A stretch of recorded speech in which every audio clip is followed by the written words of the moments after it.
Money FM 89.3, the best of the afternoon update.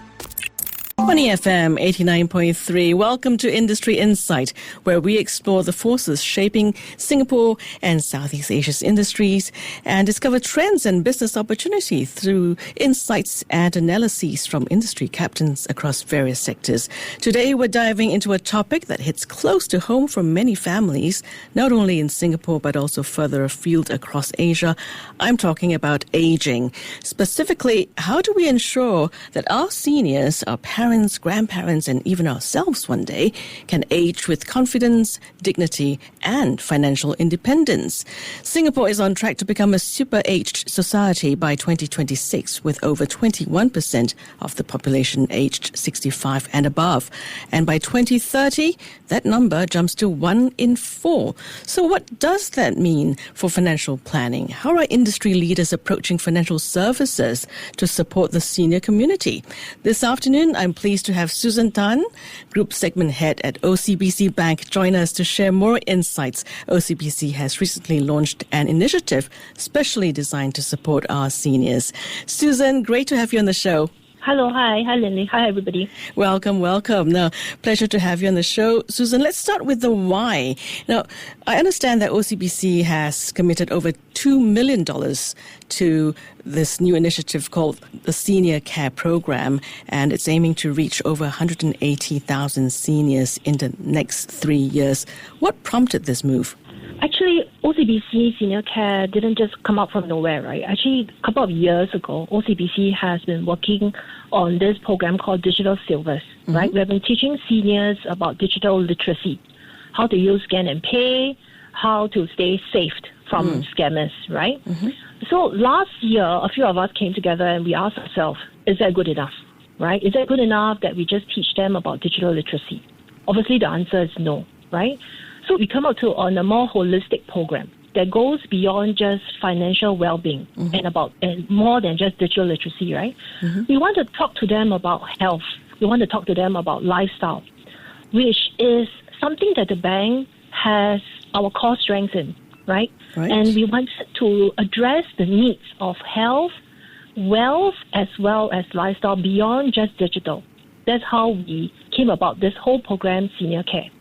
Okay, let's break that down. Senior care, like you mentioned, is built on 4 pillars. Can we go through them one by one? Maybe start us off with health? Sure. So, the thing about health, right? The truth is that when you hit a certain age, right, you're all worried about health. I'm worried as well, right? So the truth is that what the bank has done is that we put together some partners that we work very close together, like Raffles Medical, Q&M Dental.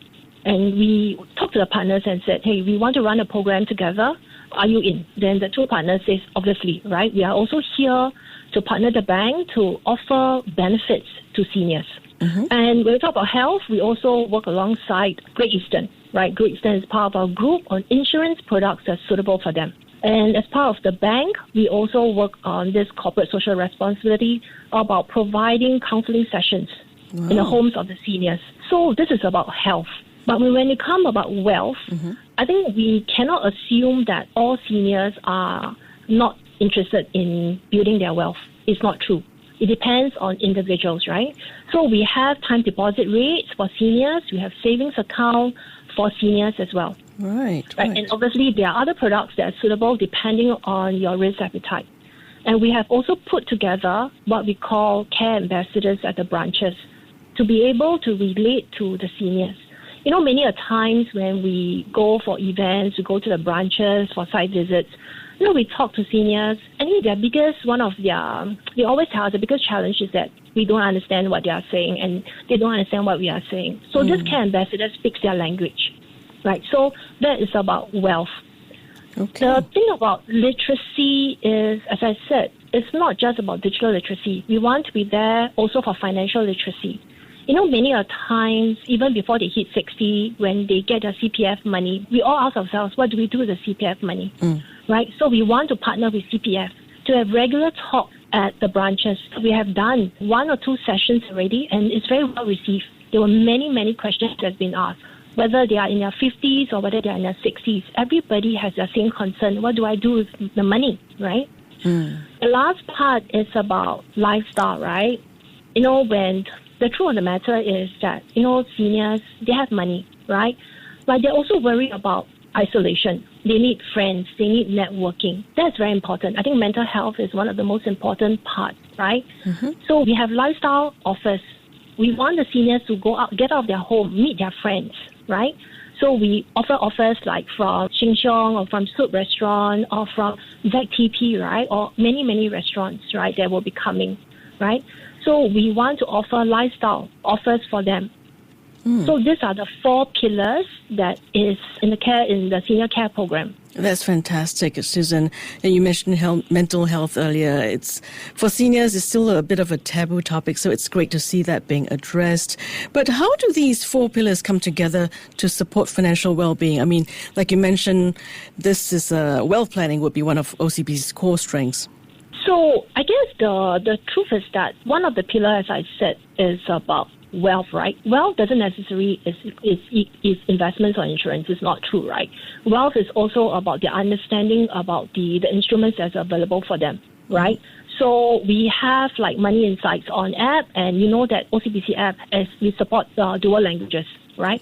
So it's for them understanding about what is available as an insight for them to read on their app, and also about giving them rates for them to continue to build their savings. Okay. And Susan, in coming up with this very well thought out program, I would imagine there would have been months and months of groundwork done by yourself and your team. Could you perhaps share what are the most pressing financial challenges among this segment of customers and potential customers, of course, people who are 60 and above? I think the biggest, when we go to the branches, we talk to customers, I think they all have one common question, right? A question that we also ask ourselves sometimes. Do we ever have enough money for retirement, right? The truth is that people are living longer, and they worry about when is a good time for retirement. And we always tell everybody, right, start early. And if you're asking me whether at the age of 60, is it too late? The answer is always no, right? It's never too late. You need to start somewhere. Obviously, we always encourage people to start early. That's the truth, right? But if you are 60 and you are still working, you should start as well if you haven't. Obviously, everybody is also concerned about health, about medical. So that's the 2 biggest challenges among seniors. Okay. And from your point of view, I'm sure it's a lot about personalizing the experience for our seniors. And I can imagine, seniors can sometimes feel overwhelmed by too much information. You mentioned a little bit about how you guys are approaching this. Could you give us more details about how the human touch comes in? Okay, as I mentioned just now, that for branches, as I said, we have what we call the care ambassadors, right? We have care ambassadors at about 5 of our senior branches, right? We look at data. These are the places whereby the seniors visits, right? And we ask ourselves, if we want to be able to engage the seniors well at the branches, what should we do, right? Obviously, the question is we need to be able to speak their language, right? Mandarin is a language that my generation, I think we are rather equipped, right? But I think dialect is a problem, right? Dialect has always been an issue.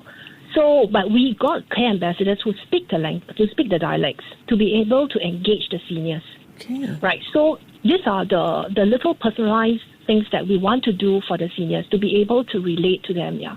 Obviously, we also want to give them nuggets of information that's easier for them to digest. And I'm pretty sure you've redesigned your banking materials to be more senior-friendly as well.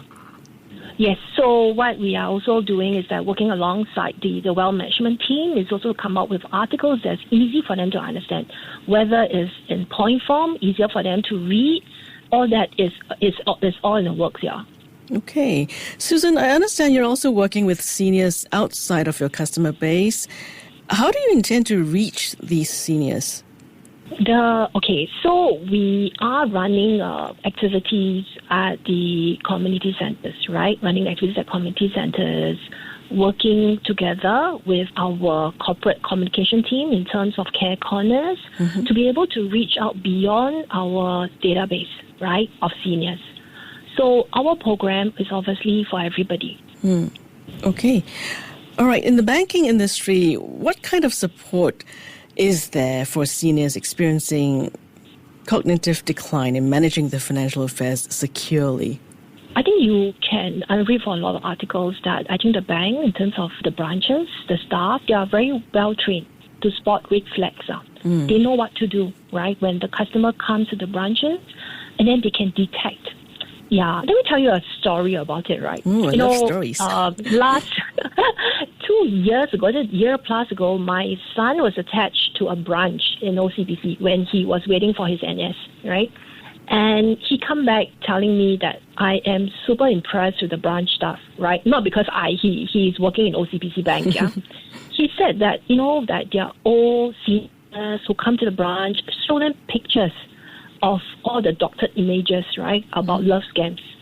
And the OCBC staff is literally telling the seniors, please do not send the money over, right? And obviously seniors will be very, very upset and say, no, they're not going to talk to me. I no longer send money to them, right? But we are firm and the staff is very firm, telling the customers, please don't. If you really need to, can I talk to one of your family members first, right? So I think OCBC is the frontline staff. They know how to spot scams, whether it's love, whether it's job scam. So that's a part of, I think, the support that in general, I think the banking industry is providing. Wonderful. And looking ahead, how do you see the role of banks evolving as our societies age? I think the role of the bank plays a very important part, right? In our society, whether it's an aging population or whether it's to the young people out there, right? So that's a fact, right? I think where we are today, even for me as a segment person, I will always try to find data or find ways to understand customers of our life stages, right? Whether you are aging or whether you have aged, what is it that you're looking for? And as a bank, we will try to provide solutions or even services to meet the needs of these seniors or even the young people, right? What is it they are looking for? Okay. It's no longer, gone are the days that it's one homogeneous, right? It's no longer that case, right? Every life stage or even people in the particular life stage, they all have different needs, yeah. Okay, so it's more like you guys have become a life partner rather than just a financial service provider to make sure that they've got the right tools, the right support, as well as the right mindset, right? Yeah, in the past, people will ask you, right, the bank is like a financial partner, right? And now what you say is true. We are beyond a financial partner. Okay. Thank you so much, Susan, for sharing your thoughts and expertise with our listeners. And for those of us thinking about our own retirement or helping a loved one plan theirs, I think your insights certainly gave a very helpful perspective. Really appreciate your time today. Thank you. Thank you very much. Susan Tan, Group Segment Head at OCBC Bank, on the future of aging and OCBC's new initiative for seniors, OCBC SeniorCare Programme, and its efforts to help seniors lead longer, healthier, and more financially secure lives. You've been listening to Industry Insight. I'm Lynn Lee. Stay tuned to Money FM 89.3. To listen to more great interviews, download our podcasts at audio.sg or download the audio app. That's AWEDIO, audio at the App Store and Google Play.